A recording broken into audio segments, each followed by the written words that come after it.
Okay, welcome to our lesson on Peter Singer. We're going to look at his argument in favor of animal rights. And for the longest time in the history of philosophy, really coming from Kant, Kant, remember, held that in order to have full moral rights, in order to be a person, that is, where a person is one that has full moral rights, one has to have higher rational cognitive capacities. One has to have, for example, the ability to use the categorical imperative, the universalizability test in moral thinking and moral deliberation in order to be considered a person that has full moral rights, like the right to life and the right not to be tortured and things like that. So for the longest time, this was used to help distinguish human beings from non-human animals and to say that, well, non-human animals don't have rights like human beings do, so therefore we can eat them, we can use them in medical experimentation, we can use them in scientific experimentation.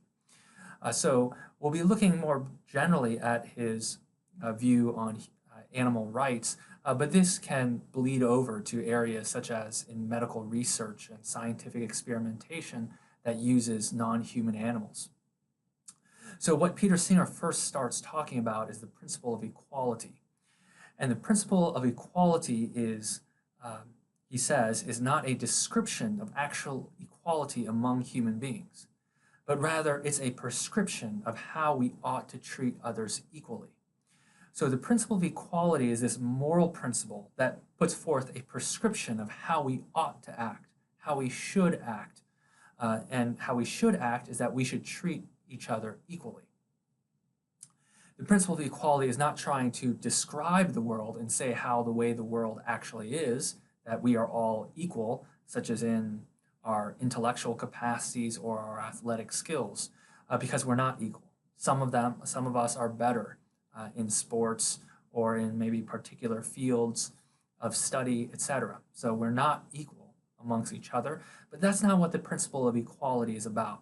It's not trying to describe the world and say that human beings are all equal in our various talents. Rather, it's trying to put forth a prescription of how the way the world should be, regardless of how the way the world actually is. What really matters for ethics is how the way the world ought to be. And the principle of equality says the way the world ought to be is that there should be equality. And the general idea with the principle of equality is that there should be equality amongst human beings. We should treat each other equally and not discriminate, for example, based on race or gender or religious affiliation, etc. And he notes, though, however, especially in light of Kant, that humans have differences in reasoning.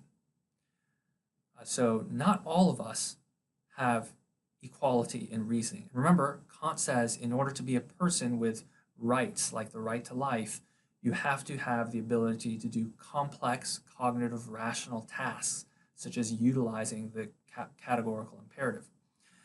And so what Singer says, if we follow this route and we deal out moral rights, like the right to life, doing it based on rationality, as Kant wants to do, well, then there are rational differences amongst us. And this could lead to a hierarchical society where maybe those who are more rational have more rights. Those who are maybe more intelligent would have more rights than those who are less intelligent. And then we would have this hierarchical system where not everyone has equal rights. So this is a concern that Peter Singer raises about those about those theories, such as Kant's deontological theory, that emphasizes having complex rational cognitive capacities in order to deal out and determine how much rights something has. Rather, what Singer likes to focus on is that he says, well, we cannot base dealing out moral rights and determining who is a person or not based on rational cognitive capacities, because that would lead to a hierarchical society. But rather, instead, what we should do is we should focus on emotions, and we should use the capacity for things like feeling suffering and joy as determining whether or not something should be considered to be a person in the sense that it has full moral rights. So he says the capacity for suffering and joy is sufficient to show that something has interests.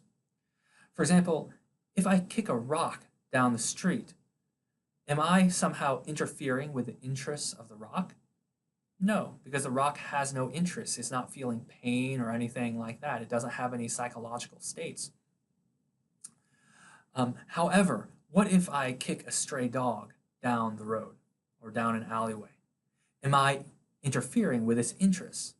Yes, I would be, because it can feel suffering, right? It can feel pain.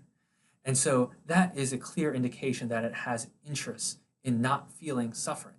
So if something can feel pain and suffering, then that itself provides a reason not to cause it to feel pain and suffering. So instead of basing personhood status of having full moral rights based on rational cognitive capacities, we should do it based on the capacity to feel emotions. And one thing about this, one benefit of doing this is that, for example, infants, they don't have high cognitive rational capacities. They cannot do the categorical imperative test. However, they do have the capacity to feel pain.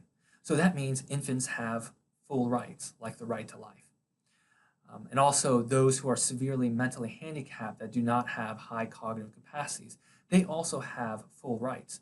And we cannot just go around just torturing them for fun or anything like that, because they have rights, because they can feel pain. So these are some benefits of relying on emotions and the capacity to feel emotions rather than the capacity for complex rational thought. And here we have in the second bullet point that the principle of equality applies to those entities that have the capacity to feel emotions. And once again, if something can feel pain and suffering, that provides a reason not to make it feel such emotions. So what interestingly follows out of this, what Singer says, is that non-human animals also have the moral capacity to feel pain and suffering. So they have this kind of capacity, which is, in a sense, a moral capacity for Singer, in that it provides non-human animals with equal rights as human beings. They equally have the right to life, as far as, let's say, a dog and a girl, or a boy and a rat. They both equally have the right to life. We cannot say that one has more of a right than another. And so what he does is he brings in this notion called speciesism, this concept. And what this is a play off of the word racism. Instead, it's speciesism. And what this is it's an unwarranted prejudice in favor of the interests of members of one's own species. It's an analog of racism. Just as racism is an unwarranted, biased prejudice in favor of members of one race over another, speciesism is an analogous term, except it's a kind of unwarranted bias in favor of members of one's own species, without good reason, without justification, without warrant. So what he says is that if you believe that human beings have greater rights than non-human animals, this is mere speciesism. This is an unwarranted, without good reason, a bias or prejudice. It's like you're racist, except it's in regards to species. And he says, if you disagree with that, you're going to have to provide a reason, a justification for why we have different rights compared to non-human animals. And he says, well, it can't be based on rational cognitive capacities, because that will lead to a hierarchical system on society within human beings. So therefore, it must be based on the capacity to feel emotions. But once we do that, that opens the door for non-human animals to have the same rights, the same equal rights as human beings. He says, therefore, it's immoral for using non-human animals to test new food products, such as the FDA, the Food and Drug Administration. When new food products come out, they test them using non-human animals. And if non-human animals eat unhealthy food, they can get very sick and they can even die. We cannot use non-human animals such as chimpanzees and dogs, which we do here in the United States, for scientific medical testing.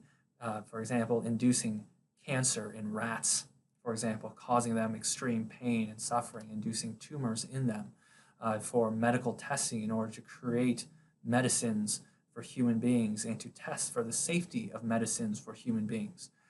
Because rats and other non-human animals, they have the same rights, equal rights as human beings, because we all equally have the capacity to feel emotions.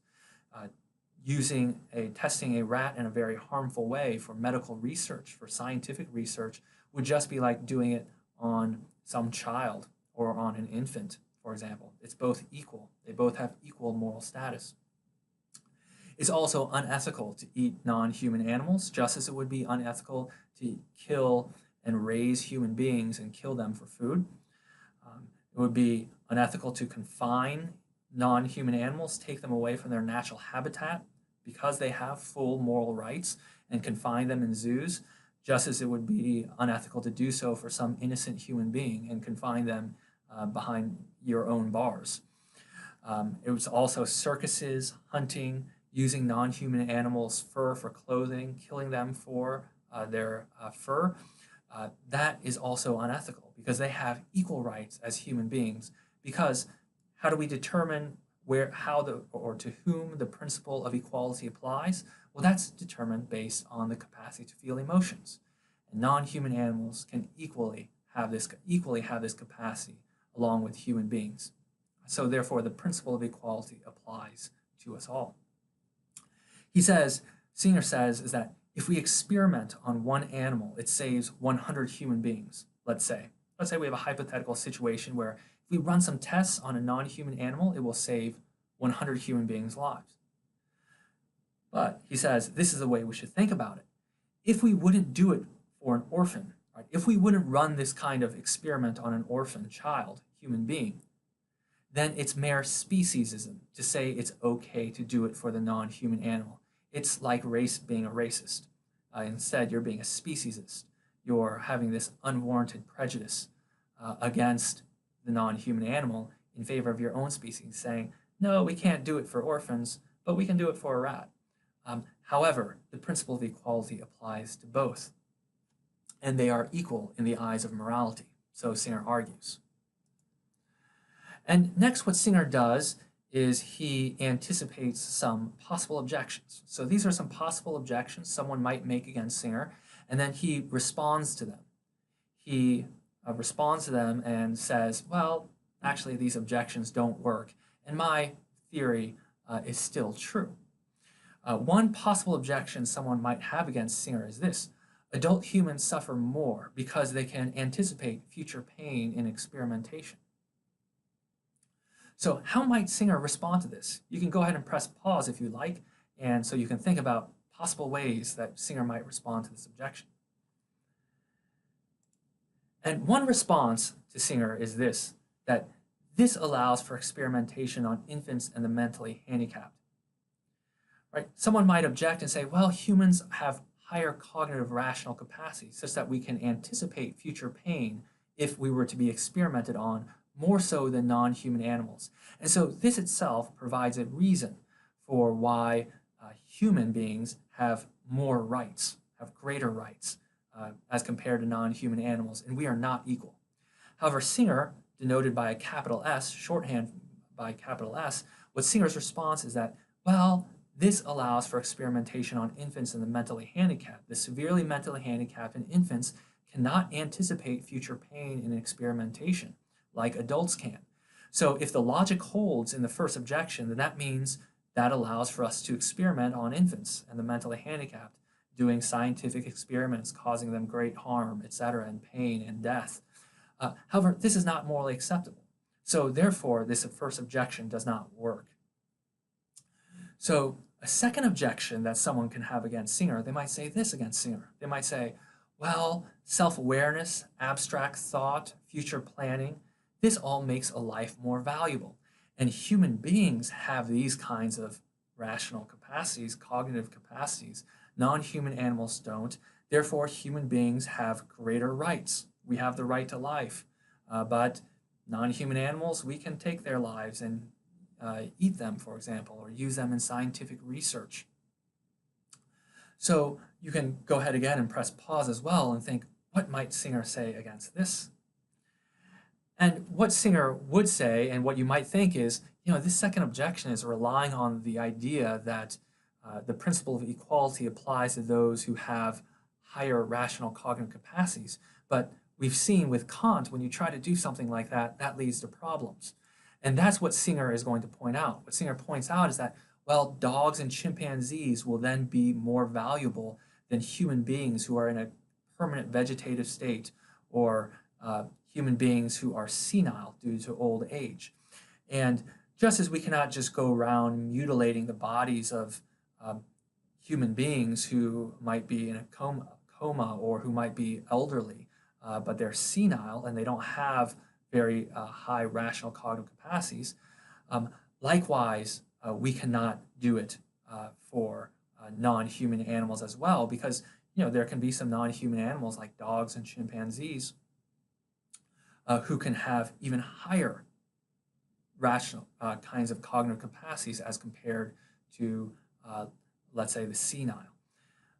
And there have also been studies showing that, for example, pigs have the rational cognitive capacities to play video games, very basic video games, that is. So let's examine the third objection. Right? Someone might object to Singer. They might say this: humans have intrinsic worth, but not animals. So the idea behind this is that human beings, kind of intrinsic, or in other words, internal to or inherent within our very existence, we have moral value and moral worth, such that we are persons with full moral rights, like the right to life, and things like that. However, non-human animals do not have intrinsic worth. Inherent to their very own existence, or internal to their very existence, they do not have this kind of moral worth, intrinsic value. So therefore, they do not have full moral rights. All right, so what might Singer say about this? And what Singer says is that this just pushes the question back of why this is so. In other words, the person who's making this objection, right, might say, well, the reason why we have different rights, greater rights than non-human animals, is because we have intrinsic worth. But this just kind of pushes the question back, and there's a relevant question that can then be asked, well, why is it the case that human beings have intrinsic worth and non-humans don't? Why is this so? Right? Why is this the case? There needs to be a reason for why human beings supposedly have intrinsic worth, but non-human animals don't.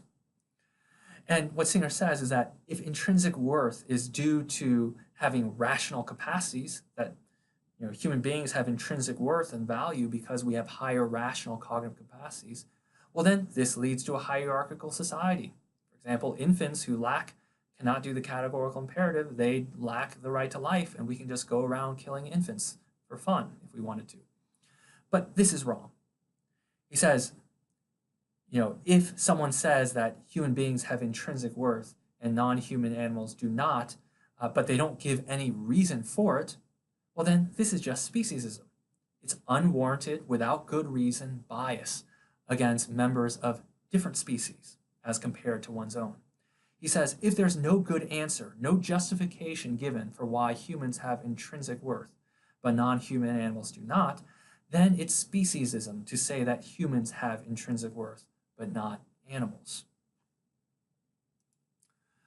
Okay, and now let's look at the fourth objection. Someone might object to Singer. They might say this: non-human animals cannot have equal rights, like the right to vote, because they can't understand the voting process. Right? Human beings have the right to vote. Right? But if non-human animals are supposedly on the same moral plane or moral status as compared to human beings, then they should have equal rights. But that just sounds strange, to say animals have the right to vote, right? They can't even understand political debates or understand, political systems to even vote in the first place. So doesn't it seem like non-human animals don't have equal rights as human beings?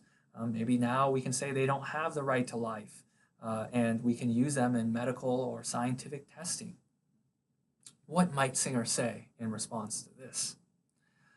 All right, and what Singer says is, he says this: this is just like how men cannot have the right to have an abortion for their own body. Okay, so abortion itself is a controversial moral issue. However, in this response for Singer, let's just kind of hypothetically assume, for the sake of argument, just temporarily for the moment, that abortion is morally permissible, right? If that is the case in our hypothetical situation, men would not have the right to have an abortion, right? Because they cannot get pregnant. It just doesn't apply to them. In the same way, the right to vote does not apply to non-human animals. However, we can still say in an intelligible way that men have equal rights as women, or at least they should have equal rights as women, right? So what Singer is saying here is that non-human animals have equal rights on those things that are relevant to them, such as the right to life. So since non-human animals, just like human beings, have the capacity to feel emotions and pain and suffering, that grants them equal rights as human beings, but they have equal rights on those things that are relevant to them. They don't have the right to vote because that just does not apply to them, but they do have the right to life, and their life is just as equal and just as important as a human being's life. And this is analogous to how men have equal rights as women. It's just that certain rights just don't apply to men. So we wouldn't say, if abortion is morally permissible, we would not say that men have the right to have an abortion. Because when we say men have equal rights, we're saying that they have equal rights in respects to those rights that are relevant to them. And likewise, this is how we should think about non-human animals. Non-human animals have equal rights on those things that are relevant to them, such as the right to life, the right not to be tortured, etc.